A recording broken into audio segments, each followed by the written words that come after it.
ഒരു ദിവസം ബസ്സിൽ യാത്ര ചെയ്യുമ്പോൾ ഞാൻ ഒരാളെ കണ്ടു. അദ്ദേഹം കരയുകയായിരുന്നു.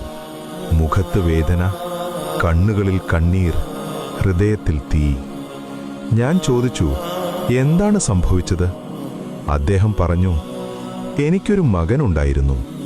അവനെ ഞാൻ വലിയ വിദ്യാഭ്യാസം നൽകി, വലിയ സ്കൂളിൽ പഠിപ്പിച്ചു, വലിയ കോളേജിൽ പഠിപ്പിച്ചു.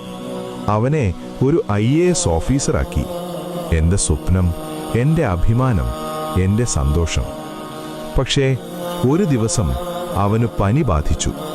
അവനെ ആശുപത്രിയിൽ പ്രവേശിപ്പിച്ചു. മൾട്ടി സ്പെഷ്യാലിറ്റി ആശുപത്രി, വലിയ ഡോക്ടർമാർ, വലിയ ചികിത്സ. പക്ഷേ ഇപ്പോൾ ഡോക്ടർമാർ കൈയൊഴിഞ്ഞിരിക്കുന്നു. അവൻ രക്ഷപ്പെടാൻ സാധ്യതയില്ല. ഞാൻ മകൻ്റെ അടുത്തേക്ക് പോയി. അവൻ്റെ കൈ പിടിച്ചു. ഞാൻ ചോദിച്ചു, മോനെ, നിന്റെ അവസാന ആഗ്രഹം എന്താണ്? അവൻ പറഞ്ഞു, ഉപ്പച്ചി, എൻ്റെ എല്ലാ ഡിഗ്രി സർട്ടിഫിക്കറ്റുകളും ഒന്ന് കാണണം. ഞാൻ ഓടി. എല്ലാ ഫയലുകളും എടുത്തു. School certificate, college certificate, IAS certificate, achievement award എല്ലാം അവൻ്റെ മുന്നിൽ വെച്ചു.